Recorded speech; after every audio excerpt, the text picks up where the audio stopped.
अवधूत चिंतन श्री गुरुदेव दत्त श्री स्वामी समर्थ. नमस्कार. मी पूजा आपल्या चॅनलवर तुम्हा सगळ्यांचं पुन्हा एकदा खूप खूप मनापासून स्वागत करते. तुमच्या सगळ्या इच्छा स्वामी महाराज लवकरात लवकर पूर्ण करत ही स्वामींच्यांनी प्रार्थना करते व आजच्या आपल्या व्हिडिओला सुरुवात. आजचा आपला विषय असा असणार आहे, कोहळा का बांधतात आपल्या घरामध्ये, कोहळ्याचं काय महत्त्व आहे, तो बांधल्यानंतर आपल्याला काय फायदा होतो, का बरं बांधावा तो, हा बांधल्याने आपल्याला आपल्या घरामध्ये काही फरक जाणवतो का, हे सगळं आज सविस्तर तुम्हाला माहिती मी आज सांगणार आहे. कारण भरपूर लोकांची इच्छा असते घरामध्ये कोहळा बांधण्याची, बरोबर. आणि काही कारणास्तव त्यांना बांधण्याची म्हणजे संधी भेटत नाही किंवा काही कारणास्तव तो सडत असतो. सारखा का सडतो हे देखील तुम्हाला मी सांगणार आहे. आणि कशा पद्धतीने तो कोहळा बांधायचा हे देखील मी तुम्हाला सांगणार आहे. त्यामुळे व्हिडिओ स्किप न करता शेवटपर्यंत पाहायला अजिबात विसरायचा नाहीये. बघा, कोहळा का बांधतात. आपल्या हिंदू धर्मामध्ये घराच्या बाहेर तुम्हाला भरपूर ठिकाणांच्या बाहेर तुम्हाला कोहळा पाहायला मिळत असेल. आणि तुम्ही ज्यावेळेस विचारता त्यावेळेस काही सांगत देखील नाहीत काही लोक काय आहे त्याच्यामध्ये, बरोबर. हा कोहळा त्याच पद्धतीने बघा, भरपूर लोकांच्या घरी तुम्ही काळ्या रंगाची बाहुली देखील अशी उलटी लटकवून ठेवलेली तुम्हाला ती पण दिसत असेल. हे का बांधतात? आपल्या घराला नजर लागू नये, आपल्या घरातील प्रत्येक व्यक्तीचं किंवा आपल्या घराचं वाईट शक्तींपासून, वाईट बाधेंपासून संरक्षण व्हावं.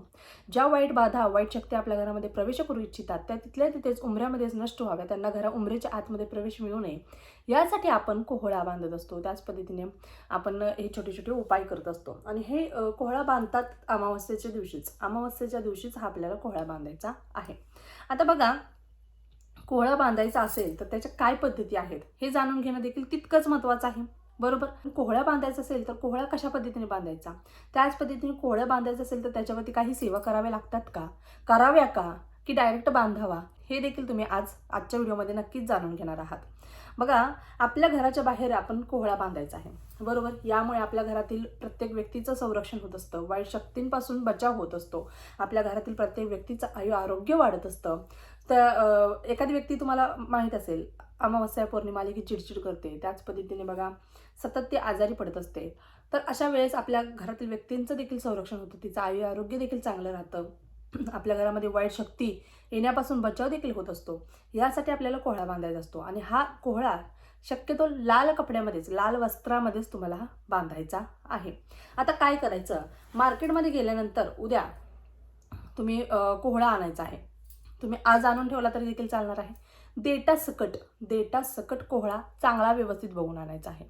कधी कधी काय होतं माहिती आहे का, जर वाईट शक्तींचा प्रभाव जास्त असेल तर काय होतं, तुम्ही घरात कोहळा चांगला मस्तपैकी बघून आणलेला आहे, पण तुम्हाला बांधायचा आहे तोपर्यंतच तो सडून जातो. आपल्या म्हणतानाच तो पाणी गळायला लागतं. अशा वेळेस समजून जायचं की वाईट शक्तींचा प्रभाव आहे आणि आपला बचाव तो कोहळा करतोय, बरं का. त्यामुळे तो आपल्याला संकेत देत असतो. तो कोहळा मग कचऱ्यामध्ये टाकून द्यायचा आणि नवीन कोहळा आणा, लगेच आणा आणि त्या दिवशी तुम्हाला तो कोहळा बांधायचा आहे. आणल्यानंतर कोहळा व्यवस्थित स्वच्छ पुसून घ्यायचा आहे तुम्हाला. आणि तुम्हाला काय करायचं आहे, त्याच्यावरती तुम्हाला कुंकू थोडंसं ओलं करायचं आहे. कुंकवाने तुम्हाला त्याच्यावरती ओम काढायचा आहे. पुढे एक ओम, पुढच्या साईडला एक आणि मागच्या साईडला एक कोहळ्याच्या, म्हणजे दोन्ही साईडला तुम्हाला ओम काढायचा आहे. कुंकवाने ओम काढायचा आहे. त्याच्या बरोबर खालच्या साईडला तुम्हाला स्वस्तिक काढायचं आहे. ओम काढलं बरोबर मध्ये दोन्ही साईडला, बरोबर त्याच्या खालच्या साईडला तुम्हाला कुंकवाने स्वस्तिक काढायचं आहे दोन्ही साईडला. नंतर काजळ घ्यायचं आहे. काजळ प्रत्येकाच्या घरामध्ये असतंच. काजळ घ्यायचं, काजळ एका काडीला लावायचं आणि काडीने एक ओमच्या साईडला दोन्ही साईडला एक एक रेष तुम्हाला काजळाने ओढायची, पुढे पण आणि मागे पण. हे झालं आपल्याला कोहळ्याला काय काय लिहायचं तुम्हाला मी सांगितलं. नंतर काय करायचं, तुम्हाला हा कोहळा घेऊन तुमच्या देवघरासमोर बसायचं आहे. देवघरासमोर बसल्यानंतर हळदी कुंकू त्याच्यावरती अर्पण करायचं आहे. लाल वस्त्र खाली अंतरायचं आहे. लाल वस्त्रावरती हा कोहळा ठेवायचा आहे. ज्या वस्त्रामध्ये तुम्ही बांधणार आहात, वस्त्र शक्यतो नवीन आणण्याचा प्रयत्न करा. 15-20 रुपये जातील, ते नवीन वस्त्र घेऊन यायचं आहे तुम्हाला. त्याच्यामध्ये तुम्हाला कोहळा ठेवायचा आहे देवघरासमोर, धूपदीप अगरबत्ती लावायची आहे. आणि देवांना सांगायचं आहे की मी आज आपल्या घरामध्ये हा कोहळा घराच्या संरक्षणासाठी, घरातील प्रत्येक व्यक्तीच्या रक्षणासाठी, वाईट शक्तींपासून बचावासाठी, नकारात्मकता घरामध्ये येऊ नये, नकारात्मकता आमच्या कोणावरही हानी होऊ नये, नकारात्मकता आमच्या कोणावरती हवी होऊ नये, यासाठी मी हा कोहळा आजपासून आपल्या घरामध्ये बांधत आहे, असं प्रत्येक देवी देवतांना प्रार्थना करून सांगायचं. कोहळ्यावरती थोड्याशा अक्षता, कोहळ्यावरती तुम्हाला नंतर हळदी कुंकू अर्पण करायचं आहे. आणि ज्या सेवा मी तुम्हाला सांगणार आहे त्या सेवा तुम्हाला सगळ्या करायच्या आहेत. आता सेवा कोणकोणत्या करायच्या, सेवेला अतिशय महत्त्व आहे. भरपूर लोक फक्त एवढं करतात आणि कोहळा बांधून देतात. फक्त बघा, त्या सेवा केल्यानंतर तो कोहळा देखील आपल्यासाठी काम करतो, बरोबर ना. हे मान्य कराल ना तुम्ही, त्यासाठी सेवा करायच्या. जितक्या होतील तितक्या सेवा करा. मी तुम्हाला ज्या सेवा सांगणार आहे त्या सेवा तुम्हाला करायच्या आहेत. बघा, भरपूर लोक नारळ देखील बांधतात. असोला नारळ वगैरे भेटत नाही शक्यतो, तर असोला नारळ देखील कपड्यामध्ये बांधतात, बरोबर ना. त्याच पद्धतीने गोरक्ष चिंच देखील बांधतात. असोला नारळ, गोरक्ष चिंच देखील भेटते, ती देखील बांधतात. कोहळा बांधतात. तर आपण आज कोहळ्याबद्दल जाणून घेत आहोत. या तिन्हीपैकी तुम्ही काहीही बांधा वरती, पण तुम्हाला या सेवा करायच्या आहेत, ज्या सेवा मी तुम्हाला सांगणार आहे. तुम्हाला सगळ्यात अगोदर श्री स्वामी समर्थ या षडाक्षरी मंत्राची एक माळ घ्यायची आहे. एक माळ श्री स्वामी समर्थ या मंत्राची एक माळ घ्यायची आहे. नंतर जो दत्त महाराजांचा बीज मंत्र आहे, दत्त महाराजांचा जो बीज मंत्र आहे, बीज मंत्र इथे तुम्हाला स्प्लॅश होत असेल, तो एक माळ तुम्हाला बीज मंत्र घ्यायचा आहे. नंतर शाबरी मंत्र हा तुम्हाला एक माळ घ्यायचा आहे. हे सगळे मंत्र आपल्या नित्यसेवेच्या पुस्तकामध्ये तुम्हाला मिळून जातील. नंतर तुम्हाला शाबरी मंत्र एक माळ झाल्यानंतर नवनाथ मंत्र हा 11 वेळा बोलायचा आहे. नवनाथांचा जो मंत्र आहे तो 11 वेळा बोलायचा आहे. सगळे मंत्र तुम्हाला इथे फ्लॅश होत असतील, नसतील तरी देखील डिस्क्रिप्शन बॉक्समध्ये देण्याचा मी प्रयत्न करेन. त्याच पद्धतीने काळभैरव अष्टक तुम्हाला 11 वेळा बोलायचं आहे. देव्यराज सेव्यमान पावनांग्री पंकजम व्याल यज्ञ सूत्रमिंदु शेखरम कृपाकरम नारदादि योगी वृंद वंदितम दिगंबरम काशिकापुराधिनाथ कालभैरवं भजे.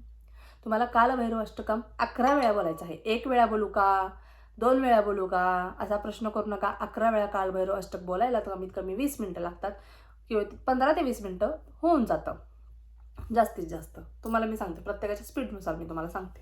त्यामुळे 11 वेळा कालभैरव अष्टकम बोलायचं आहे.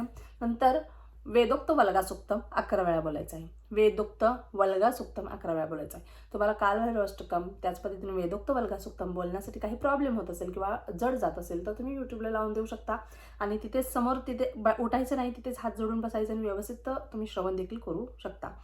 त्याच पद्धतीने बघा, हे सगळं एवढ्या सगळ्या सेवा आहेत. म्हणजे श्री स्वामी समर्थ महाराजांची एक माळ, श्री स्वामी समर्थ या मंत्राची, नंतर जो दत्त महाराजांचा बीज मंत्र आहे त्याची एक माळ, शाबरी मंत्र एक माळ, नंतर जो नवनाथ मंत्र आहे तो 11 वेळा, कालभैरव अष्टकम 11 वेळा, वेदोक्त वल्गा सुक्तम 11 वेळा. या 6 सेवा आहेत. एवढ्या सेवा तुम्हाला त्या कोहळ्यावरती करायच्या आहेत. तुम्ही असोला नारळ ठेवणार आहात तर त्या नारळावरती, किंवा गोरक्ष चिंच बांधणार आहात तर त्या गोरक्ष चिंचेवरती, या सेवा सगळ्यावरती करायच्या आहेत. तुम्हाला जे बांधायचं आहे ते आपण कोहळ्याबद्दल आज सांगत आहोत.